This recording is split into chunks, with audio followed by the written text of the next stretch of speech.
É um estudo bíblico indutivo e como eu tenho trabalhado com vocês, nós temos que considerar os passos, os 4 passos do estudo bíblico indutivo. Quais são esses 4 passos, né? O primeiro passo é o passo da observação. Nós temos que ver o que é que o texto diz, o que o texto bíblico diz, para pensar sobre ele mesmo. Então, o texto dá informações preciosas para que a gente compreenda a intenção do autor. Então, antes de qualquer coisa, a gente tem que procurar compreender a intenção do autor a partir de alguns elementos que ele explora no texto. As palavras que se repetem, né? Alguns termos novos, existem algumas palavras que são novas, aí nesse sentido a gente tem que usar um dicionário, alguns lugares geográficos, algumas comidas, algumas plantas. Existe também a possibilidade, com o mundo da comunicação, da informação que a gente vive hoje, né? De você procurar um léxico grego ou uma concordância bíblica, onde vai descrever o significado e outros textos onde aquela palavra ali aparece. Então, tudo isso consiste em ferramentas para a nossa aprendizagem. Então, é o primeiro passo da observação. O segundo passo é o passo da interpretação, é um passo que exige, de certa forma, um conhecimento hermenêutico, né, que eu já expliquei para vocês, que são as regras da interpretação bíblica. Você considerar o contexto, ou seja, os versículos que vêm antes e depois daquele versículo. Você considerar qual é o livro que você está estudando, qual é o capítulo do livro que você está estudando. Isso faz parte da hermenêutica, que é a ciência e a arte da interpretação bíblica. Então, é o segundo passo, o passo da interpretação. O terceiro passo, meus irmãos, é o passo da aplicação, ou seja, eu observei, eu interpretei, eu entendi qual era a intenção do autor, e agora eu pergunto, o que é que isso tem a ver com a minha vida? E como eu posso explicar isso, e como eu posso aplicar isso que eu aprendi no meu cotidiano, no meu dia a dia. O último passo é o passo da comunicação, porque o evangelho é algo que você não deve guardar as 7 chaves, não. É algo que deve ser anunciado em cima dos eirados, em cima dos telhados das casas, ou seja, é algo a ser comunicado, a ser transmitido para a vida de outras pessoas. Então, são os 4 passos do estudo bíblico indutivo que eu tenho trabalhado, e eu vou repetir novamente no próximo domingo, para que todas as vezes que você estudar a Bíblia, você tenha esse direcionamento. Eu vou observar o texto, depois eu vou procurar o significado do texto, para quem escreveu e para aquelas pessoas que estavam recebendo. Depois eu vou aplicar esse texto, eu vou fazer o questionamento, o que é que esse texto tinha a ver com a minha vida, e quando eu internalizar as verdades, eu vou comunicar para a vida de outras pessoas. Amém? Louvado seja Deus. Vamos prosseguir. Como é de costume, vou fazer mais uma vez a leitura do estudo anterior, dos versículos que nós examinamos no domingo passado. No domingo passado, nós começamos o capítulo 2. O texto diz assim: se há, pois, alguma exortação em Cristo Jesus, alguma consolação de amor, alguma comunhão do Espírito, se há entranhados afetos e misericórdias, completai a minha alegria, de modo que penseis a mesma coisa, tenhais o mesmo amor, sejais unidos de alma, tendo o mesmo sentimento. Nada façais por partidarismo ou vanglória, mas por humildade, considerando cada um os outros superiores a si mesmo. Não tenha cada um em vista o que é propriamente seu, senão também cada qual o que é dos outros. Esse texto foi o texto da lição anterior, onde nós falamos sobre unidade, onde nós falamos sobre a relação entre humildade e unidade. Então, para que uma igreja se mantenha unida, é necessário que as pessoas cultivem em suas atitudes a humildade. o espírito de serviço, o despreendimento, a solicitude, a entrega, o desejo de contribuir para com a vida dos outros, especialmente para com a vida da comunidade que nós vivemos, chamada Igreja do Senhor. Então, basicamente, né, a síntese do que nós estudamos no domingo passado. Hoje nós vamos estudar o quê? Nós vamos estudar a glória da humildade de Cristo e vamos começar com o versículo 5, que diz assim: Tendo em vós o mesmo sentimento que houve também em Cristo Jesus. Pois ele, subsistindo em forma de Deus, não julgou como usurpação o ser igual a Deus. Antes, a si mesmo se esvaziou, assumindo a forma de servo, tornando-se em semelhança de homens, e reconhecido em figura humana, a si mesmo se humilhou, tornando-se obediente até a morte e morte de cruz. Continuando a segunda porção, pelo que também Deus o exaltou sobremaneira, e lhe deu o nome que está acima de todo nome, para que ao nome de Jesus se dobre todo o joelho, nos céus, na terra e debaixo da terra, e toda língua confesse que Jesus Cristo é Senhor, para a glória de Deus Pai. Amém? Esse texto aqui, os irmãos percebem, eu dividi em 2 slides, porque nós vamos estudar 2 temas que esse texto trata. O primeiro é a humildade ou a humilhação de Cristo, e o segundo fala sobre a exaltação de Cristo. Vamos começar observando, colocando a lupa, né, sobre o texto dessa primeira porção que vai do versículo 5 até o versículo 8. Vamos lá. Que palavras se destacam aqui? Versículo 5, Paulo diz aos irmãos de Filipos: Tende em vós o mesmo sentimento. Lembra que na lição anterior, nos versículos de 1 a 4, Paulo tratou de quê? Tratou de humildade e unidade. Para que a igreja viva unida, ela tem que cultivar o sentimento de humildade. Então, essa palavra se repete aqui, né? Esse termo, essa ideia se repete quando ele diz: tende em vós o mesmo sentimento, phronesis, ou phroneo, no grego, que na verdade alguns tradutores, eles preferem não sentimento, mas disposição mental. É o que essa palavra em grego pode significar. É quando a gente usa, por exemplo, a expressão fronte, né? A fronte. A ideia de que é a mente. Então, que a gente tenha a mesma disposição mental que houve também em Cristo Jesus. E Paulo usa aqui a ideia de que, apesar da grandeza de Cristo, ele se manteve humilde, ele se esvaziou. Ele diz: pois ele, Cristo, Jesus, subsistindo em forma de Deus, não julgou como usurpação o ser igual a Deus. Veja, subsistindo em forma de Deus.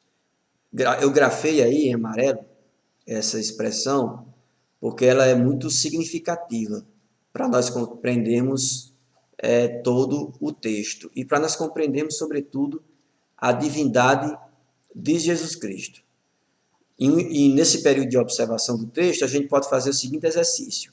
Nós podemos ir até um dicionário e procurar a palavra subsistir. Deixa eu ver se você pode ir aqui em um dicionário e procurar a palavra subsistir. Olha, vou mostrar aqui para vocês. Significado da palavra subsistir. Está aí. O que significa subsistir? Preservar a sua intensidade, força ou ação. Sobreviver ou perdurar. Diz aqui, mesmo com a tragédia, subsiste forte. Seguir sem que haja destruição. Não ser estragado nem suprimido. Remanescer. Uma lei que subsiste. A arquitetura barroca ainda subsiste. Os anos passam, mas a esperança subsiste. Permanecer vivo, conservar-se. É a ideia que eu quero que vocês fixem aqui, né? Ó, permanecer, conservar, manter-se, né? Voltando lá para o texto. Então, quando a Bíblia diz que subsistindo em forma de Deus, a palavra está dizendo que Cristo permaneceu Deus, subsistindo em forma de Deus. Ou seja, mesmo sendo Deus, ele não julgou como usurpação. Outra palavra, vamos lá procurar o que significa usurpação, para nós compreendermos aqui. Significado de usurpação. Diz assim, crime que consiste na ação de se apossar de alguma coisa, cargo ou função que não lhe pertence por direito. Usurpação da função política, ação de se apoderar ilegalmente de coisas, bens, autoridades, títulos, propriedades, ação ou efeito de usurpar. Quando o texto diz que ele não julgou como usurpação, ou seja, como se ele estivesse tomando algo de alguém, porque Jesus não tomou nada de ninguém. Era um direito que ele tinha, na verdade, ele negou esse direito, né? O direito no sentido de a sua divindade, né? A sua divindade, o seu poder. Ele renunciou a isso para assumir a forma humana. Então, mesmo sendo Deus, ele se esvaziou. E outra expressão aqui que eu quero que vocês destaquem. O esvaziamento de Cristo, no grego, a palavra é kenosis, que é autoesvaziamento. O esvaziamento de Cristo foi uma ação dele mesmo. Eu até destaquei aqui. A si mesmo se esvaziou, tornando-se em semelhança de homens. Aqui diz, a si mesmo se humilhou, tornando-se obediente até a morte e morte de cruz. Então perceba que o esvaziamento de Cristo não foi por constrangimento, foi voluntário. Foi um ato de solidariedade, um ato de amor, um ato de entrega pela vida de todos aqueles que nele crerem e a ele se rendem. Então Jesus mesmo, ele mesmo diz lá no Evangelho, está lá registrado, né? Que ele diz que ele mesmo entrega a vida dele para posteriormente a reassumir. Então foi uma entrega em favor de pecadores, em favor de todo aquele que nele confia e a ele se entrega. Então, aqui são algumas observações, né? Então, você viu aí, eu destaquei algumas, coloquei em talo com outras palavras, porque eu quero exemplificar aqui como você pode estudar a carta de Paulo aos Filipenses ou qualquer outro livro bíblico por meio do estudo bíblico indutivo. E o primeiro passo, como eu disse para vocês, é o passo da observação. Amém? Continuem comigo. E lembrando, né, mais uma vez, vocês podem fazer os questionamentos para que lá no final da aula eu possa entrar no chat e ajudar vocês aqui a tirar qualquer dúvida, né? Vamos lá. O passo da interpretação. Vamos agora fazer algumas questões que nos ajudam a interpretar o texto. Primeiro, quais são as duas naturezas de Cristo? Quais são as duas naturezas de Cristo que esse texto oferece? Essa é fácil, né? É fácil de responder essa, né? Sobre as duas naturezas de Cristo. Ou seja, a natureza humana, a natureza divina. Eu vou me inverter aqui a ordem correta, né? A natureza divina e a natureza humana. Mas por que eu disse que a ordem é correta? Porque Cristo, ele se tornou homem. Cristo se tornou homem. Ele sempre foi divino e ele se tornou homem. Então é a natureza divina e a natureza humana. A cristologia, que é uma área, um ramo da teologia, que estuda a pessoa e a obra de Cristo, chama essa dupla natureza de união hipostática. Cristo é 100% Deus, Cristo é 100% homem. Não, pastor, não tem cabimento ser 100%, 100%, dá 200%. E na proporcionalidade tem que ser 50-50. É o mistério da divindade de Cristo. Ele, quando esteve entre nós, foi 100% Deus, 100% homem. Então, Jesus, Deus, Jesus, homem ao mesmo tempo. É o que nós chamamos de união hipostática, que junta, né, que cola as duas naturezas de Cristo. Então não dá para dizer assim, Jesus deixou de ser Deus quando veio aqui entre nós. Não. Ele continuou sendo Deus, renunciando, né, sua natureza divina, mas não perdendo sua natureza divina. Os irmãos entendem isso? É o mistério da encarnação. Porque não é fácil, né, meus irmãos? Você entender assim, eu vou explicar como é que Deus cabe dentro de um homem. Então, não é uma coisa que a ciência explica, não, é uma matéria de fé. Você crê porque a palavra de Deus diz. Se você for procurar a ordem lógica das coisas, então você vai acabar perdendo a sua fé. Então, a ideia é que é um mistério divino. Segunda questão, o que significa subsistindo em forma de Deus? A partir do momento que a gente consultou o dicionário, nós já temos a resposta, né? O subsistir, ele significa que ele permaneceu Deus, ele conservou-se Deus. Não é o que significa a palavra? Então, ele diz subsistindo em forma de Deus. Jesus não perdeu a sua divindade.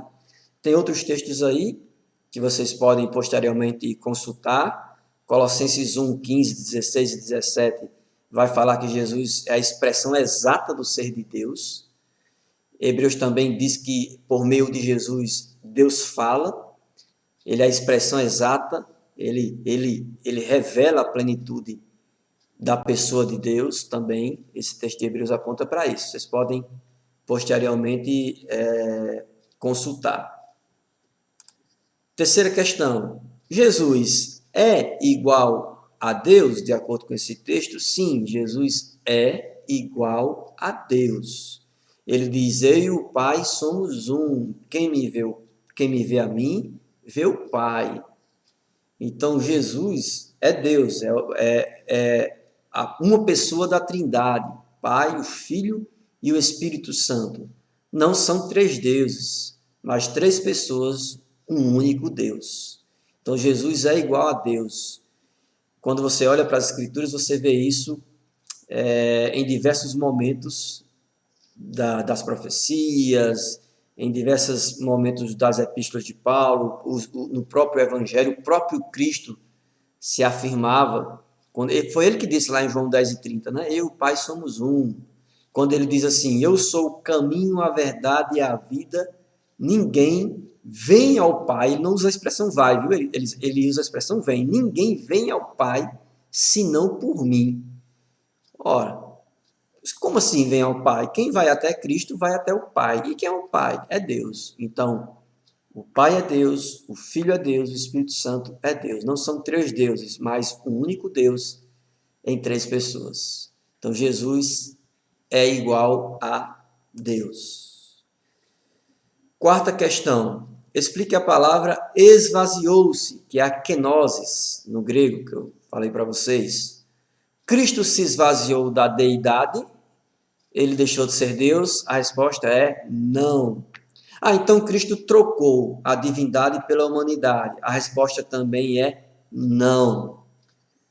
A Bíblia diz que no princípio era o Verbo estava com Deus e o Verbo era Deus. Todas as coisas foram feitas por intermédio dele e sem ele nada do que existe se fez. E o versículo 14 de João 1 vai dizer, e o Verbo se fez carne e vimos a sua glória, glória como do unigênito de Deus. Então, Jesus é Deus encarnado. Jesus se humilhou assumindo essa forma humana, se esvaziou. A palavra que nós é esse autoesvaziamento. Ele se tornou um nada, no sentido, em comparação à sua glória. Ele se tornou um humano. Então, foi um ato de humilhação. Tornar-se humano foi um ato de humilhação de Jesus Cristo. Já pensou Deus tornar-se humano? E quando a gente imagina o que ele fez, ser cuspido, ser zombado, ser negado, ser esmurrado, ser chicoteado, ser crucificado por réis criaturas como nós. Então foi humilhação, não existe outra palavra para descrever a encarnação do Verbo. O Verbo é Cristo e Cristo se humilhou quando assumiu a carne humana, quando assumiu um corpo humano. Inclusive, meus irmãos, quando nós estivermos lá na glória com ele continuará tendo um corpo. Lembra o que eu disse? Ele sempre foi Deus, mas nem sempre foi homem. Ele se tornou homem, viveu, morreu, ressurgiu ao terceiro dia, foi assunto aos céus, e hoje ele ainda habita no corpo glorificado. E a Bíblia diz que quando chegarmos lá, nós o veremos como ele é. Então, que grande dia será esse dia do encontro. Inclusive, Paulo diz que nós teremos um corpo semelhante ao corpo de sua glória. Que amor, meus irmãos, quando nós entendemos quem é Jesus. Jesus é Deus. E o que ele fez, a humilhação ao assumir a carne humana, meus irmãos, o sentimento tem que ser de gratidão, sabe, de obediência mesmo. Não tem outra coisa a se fazer, não, senão obedecer e adorar e louvar a esse Deus maravilhoso. Amém? Louvado seja Deus por todas essas coisas. Vamos continuar.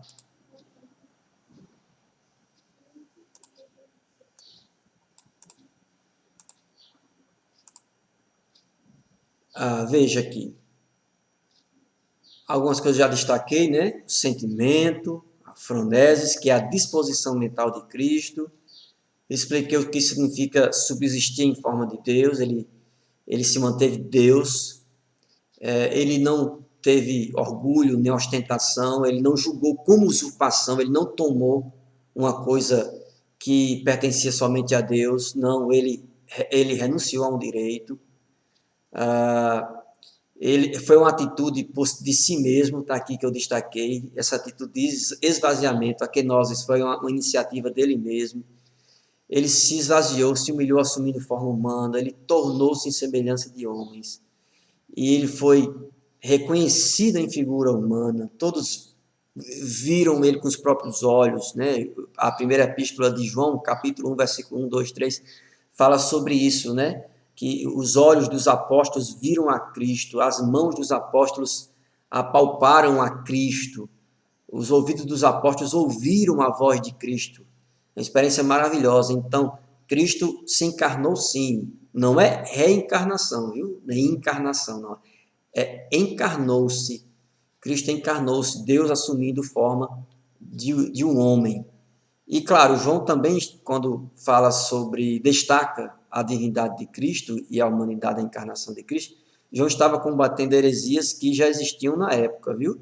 Existia um grupo, por exemplo, os docéticos. Os docéticos, eles negavam a encarnação de Cristo. Eles diziam que Jesus não tinha vindo em carne, era só um espírito, um fantasma.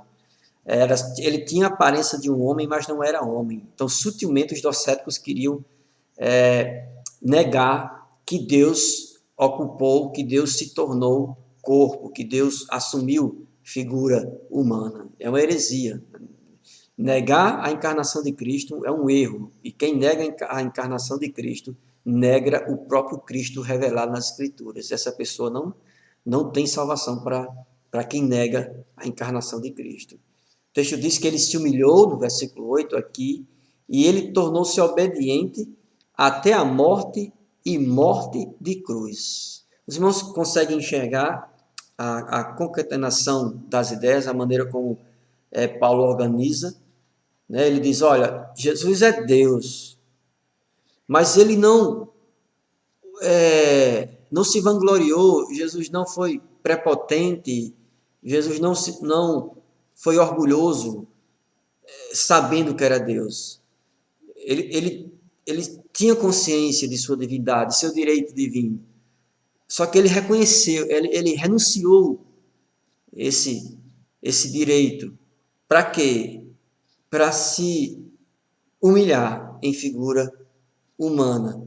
E ele sofreu como homem, ele sentiu fome, ele sentiu sede, ele foi tentado sem pecar, ele sentiu dor, ele sentiu medo, angústia lá no jardim do Getsemane. Ele foi homem, de verdade, como nós somos. A diferença é que sem pecado, mas com as mesmas limitações que nós temos.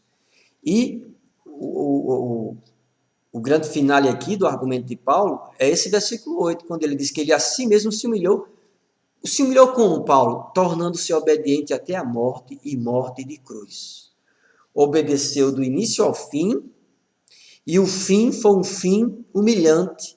Foi um fim pendurado em uma cruz, como um criminoso.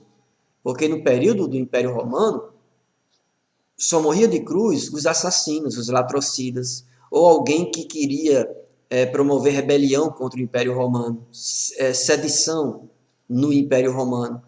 E Jesus não fez nada disso. Então ele foi pendurado em um madeiro, foi colocado na entrada da cidade de Jerusalém, em cima do Monte Caveira, o Calvário, e as pessoas que passavam pela entrada ali e que saíam também de Jerusalém, viam o corpo de Cristo ali pendurado. Então ele morreu de uma forma constrangedora. E ele sabia disso. Mas o fato de Jesus saber que iria morrer assim não significa que ele não sentiu dor. Ele sentiu dor sim. Foi planejado? Foi planejado por Deus. Antes da fundação do mundo, o plano da salvação já tinha sido traçado. Mas o fato de ser algo planejado não significa dizer que não foi doloroso. Ele, como homem, ele sofreu, ele gemeu de dores. Mas por amor aos que creem, ele foi como um cordeiro mudo para o seu matadouro. Então, bendito seja o Cordeiro de Deus. Amém? Vamos prosseguir. Agora vamos para a segunda parte do texto. Olha, vão colocando suas dúvidas, suas contribuições, fiquem à vontade. Vamos para a segunda parte. A primeira parte fala sobre a humilhação e a segunda parte fala sobre a exaltação. Vamos observar do versículo 9, 10 e 11.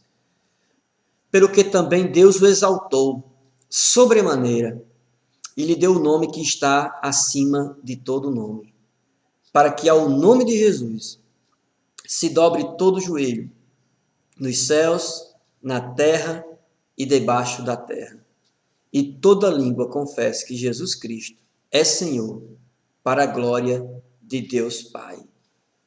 Se Cristo foi humilhado pelos homens, maltratado pelos homens, ele foi exaltado pelo próprio Deus. Ele foi glorificado pelo Deus Pai. Deus o exaltou.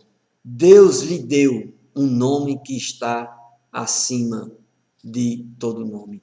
E a esse nome, ao nome de Cristo, todo joelho se dobrará, meus queridos. Todo joelho se dobrará. Nos céus, na terra, debaixo da terra, toda língua confessará que Jesus Cristo é Senhor, para a glória de Deus Pai. É um texto bem simples, né?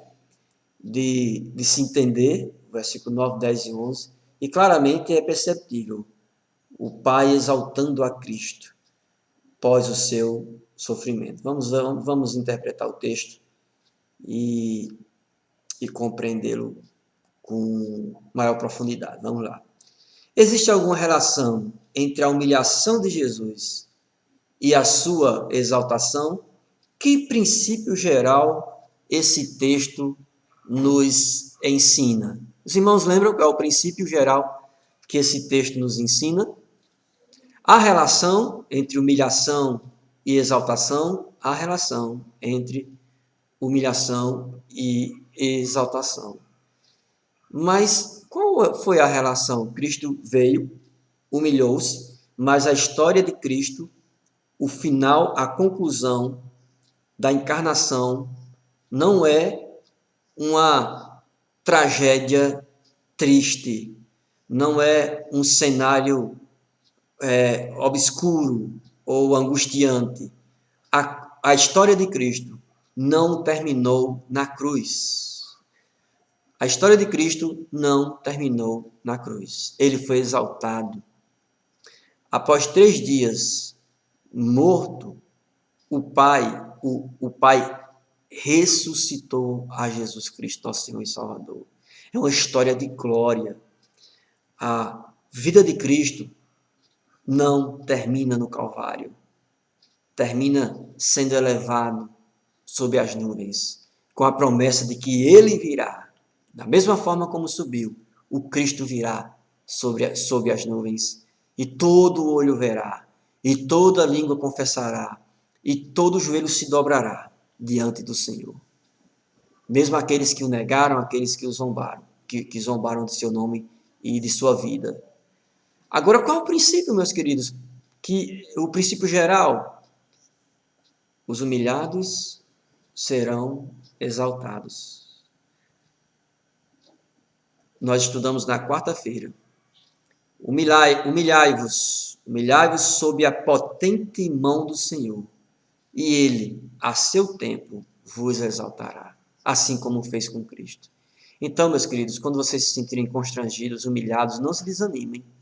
Cristo foi humilhado, e muito mais humilhado do que qualquer outra pessoa possa ser. Então, não seja vaidoso nem orgulhoso. Suporte a humilhação, que no tempo oportuno, no tempo de Deus, Ele vai honrar você, Ele vai exaltar você. Não porque merecemos, mas porque Ele é bom e porque Ele conhece aqueles que nele creem. Amém? O que significa dobrar joelhos no verso 10? Quantos são os que se dobrarão? Dobrar joelhos é um sinal de quê? De humilhação, ou seja, de reverência, de honra. Aquele que foi humilhado, aquele que teve seus joelhos dobrados, aquele que quase que teve seus joelhos quebrados, quase. Esse Cristo Jesus, diante dele, todos, quantos se dobrarão? Todos se dobrarão. Todos, todos, todos, todos, todos, todos. Imagine a pessoa que você quiser. Imagine a pessoa que você quiser. Essa pessoa vai dobrar os joelhos diante de Cristo. Vivos ou mortos, todos se dobrarão. Até os seres celestiais se dobrarão diante de Jesus Cristo, o Senhor. O livro do Apocalipse nos aponta, nos desenha como será esse grande momento. Vão se prostrar, vão reconhecer: Tu és Senhor. Os que creram, os que dobram o joelho hoje, serão agraciados, serão salvos, gozarão a vida eterna, sairão satisfeitos, porque já dobram-se voluntariamente hoje diante desse Deus maravilhoso. Mas aqueles que o negaram, aqueles que zombaram de sua pessoa, esses sim, serão constrangidos a se dobrarem. Sentirão vergonha, vão lembrar das piadas que fizeram, das zombarias que jogaram sobre o nome de Jesus Cristo, das perseguições que realizaram contra o povo de Deus, contra a igreja do Senhor. Todos se dobrarão, todos se humilharão, todos prestarão reverência ao Cristo, o Senhor e Salvador. Eu e você não temos nenhum problema com isso, porque nós já fazemos isso, porque reconhecemos a grandeza dele. Mas muitas pessoas sentirão vergonha e, infelizmente, por não dobrarem os joelhos antes do julgamento, antes da glorificação, do grande final de Cristo, eles serão condenados. Terceira questão: qual o significado de confessar? O que acontecerá aos incrédulos depois de curvarem os joelhos e confessarem a Jesus como Senhor? Confessar significa reconhecer. Lá em Romanos capítulo 10, versículo 9 e 10, fala sobre isso. Se com a tua boca confessares a Jesus como Senhor, e em teu coração creres que Deus o ressuscitou dentre os mortos, ou seja, que Ele está vivo, serás salvo. Confessar com a boca, crer com o coração. Com a boca se confessa a respeito da vida eterna. Com o coração se crê para a vida eterna. Os irmãos entendem isso? Veja o texto lá. Eu vou até abrir para que vocês me acompanhem aqui. Veja o texto de Romanos 10. Romanos 10, 9 e 10. Olha o que o apóstolo Paulo fala sobre confessar com a boca e crer com o coração. Romanos 10, versículo 9. Diz assim.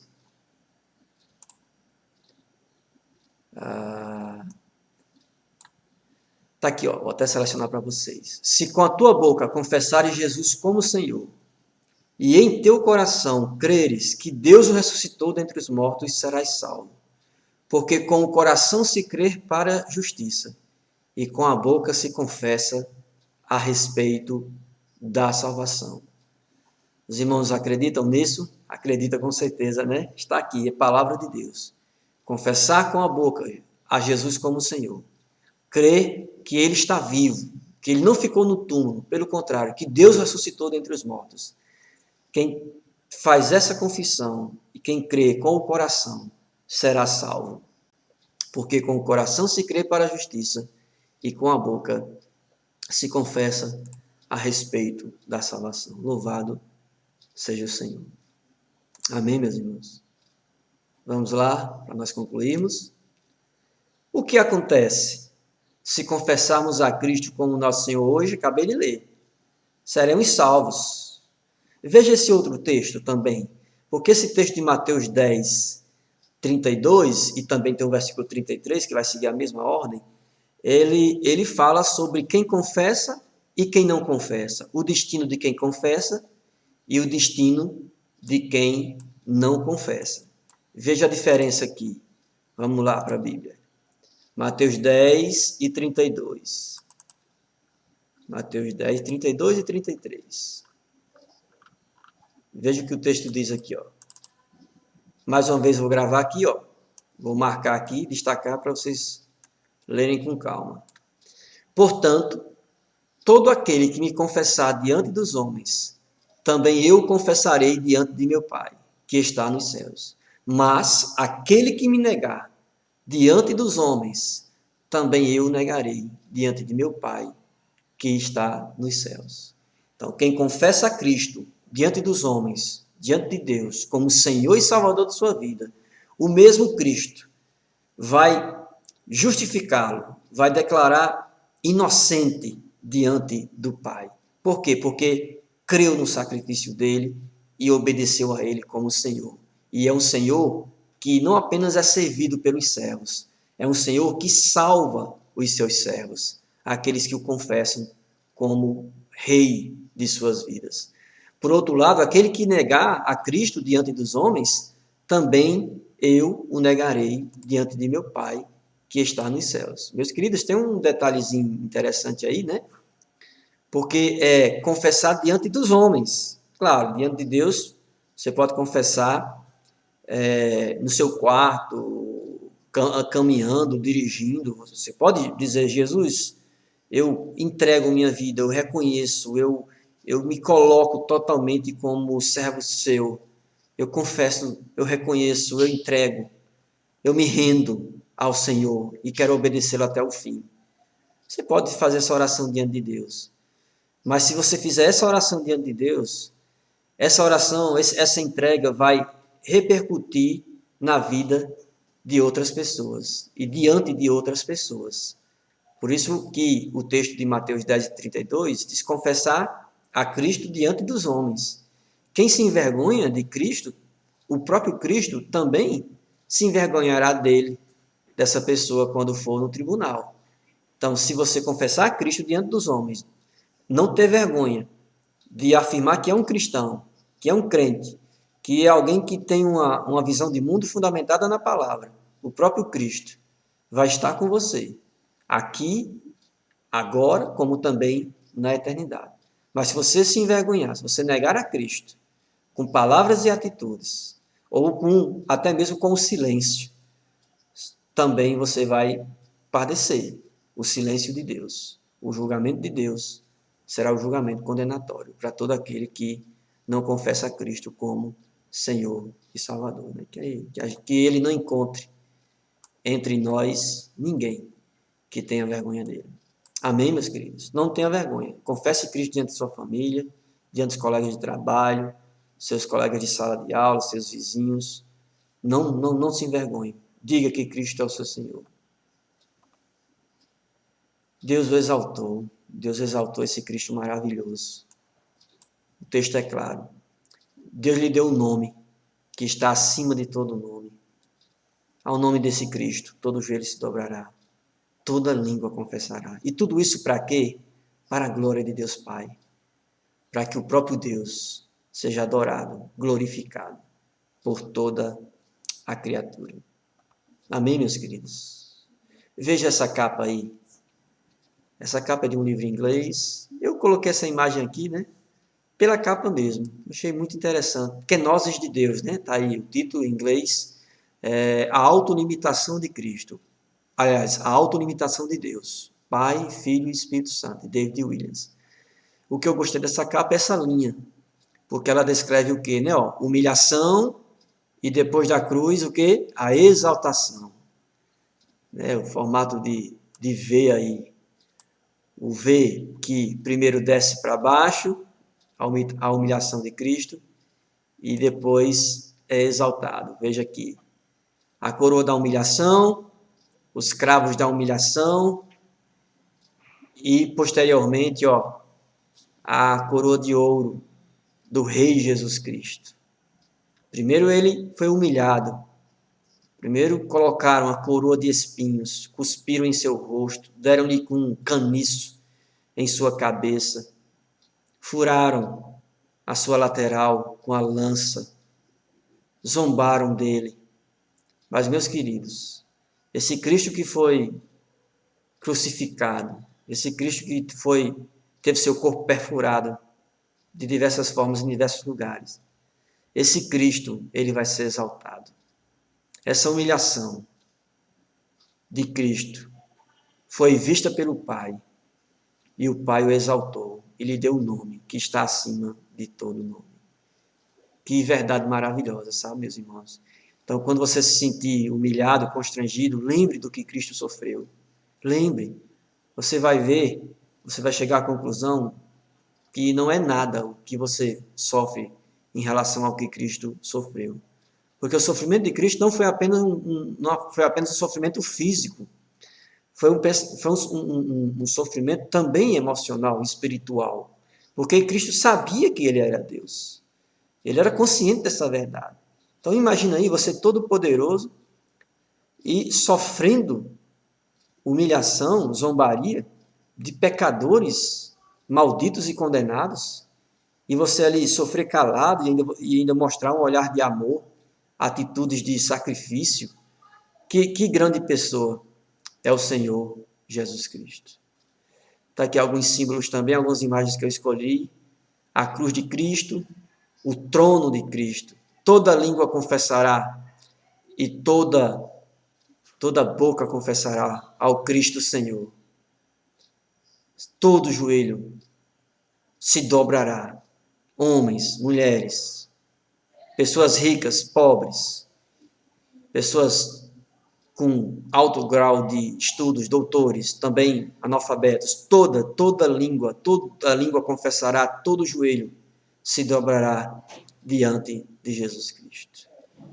Nós, como eu já disse, já fazemos isso. Vamos aplicar, vamos concluir a nossa aula. Ainda falta a comunicação, né, que é o básico que nós devemos saber. Vamos passar pela aplicação.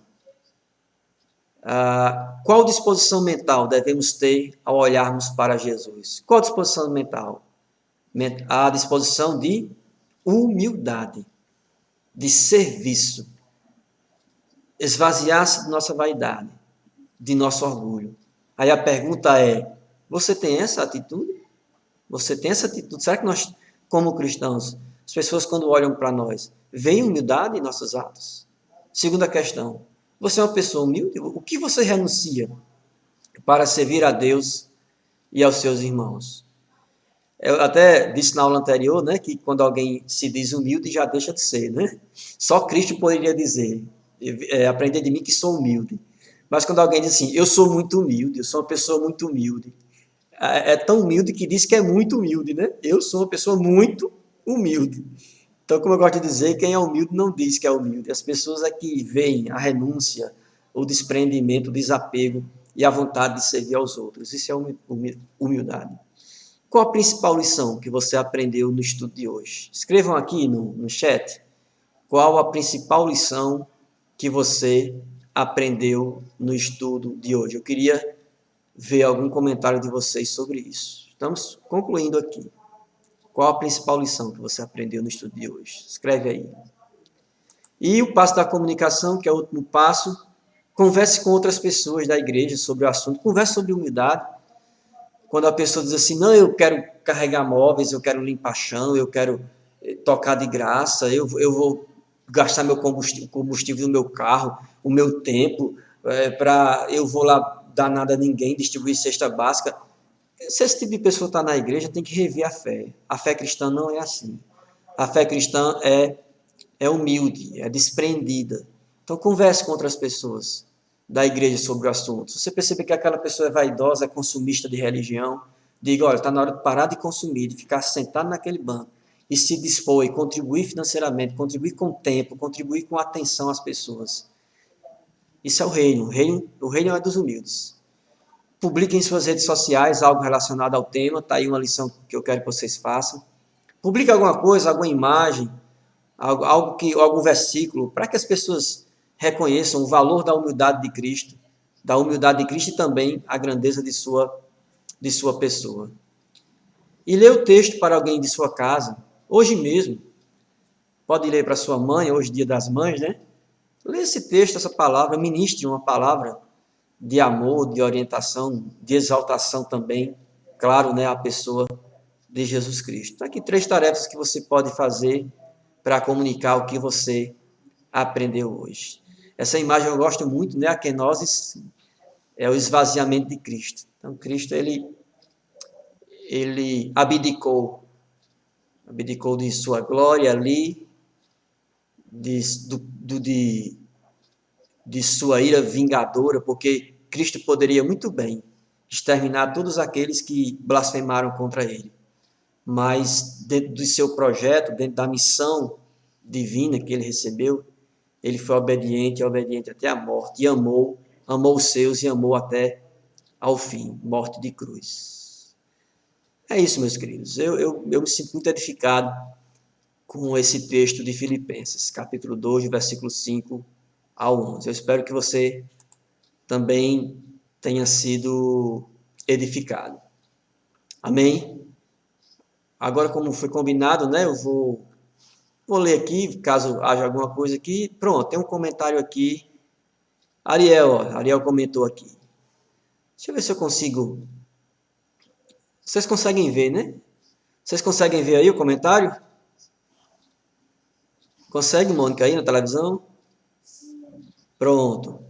Ariel diz assim, temos que procurar ao máximo ser como Jesus, que mesmo tendo todo o seu poder divino, se humilhou para nos salvar. Uma total humildade. Mas, rapaz, foi profundo, viu? Foi você mesmo, Ariel, aí? Rapaz, muito bem. Meu filho, viu, Ariel? Olha aí. Temos que procurar ao máximo ser como Jesus, que mesmo tendo todo o seu poder divino, se humilhou para nos salvar. Uma total humildade. Ele é o exemplo maior, meus irmãos, de humildade. Quando você sentir alguma coisa, quando você se achar alguma coisa, aí você olhe para Jesus e peça a Jesus para tirar qualquer sentimento vaidoso do seu coração, né? Que a gente possa realmente nos esvaziar, que a gente possa... E sim, só um detalhezinho aqui, né?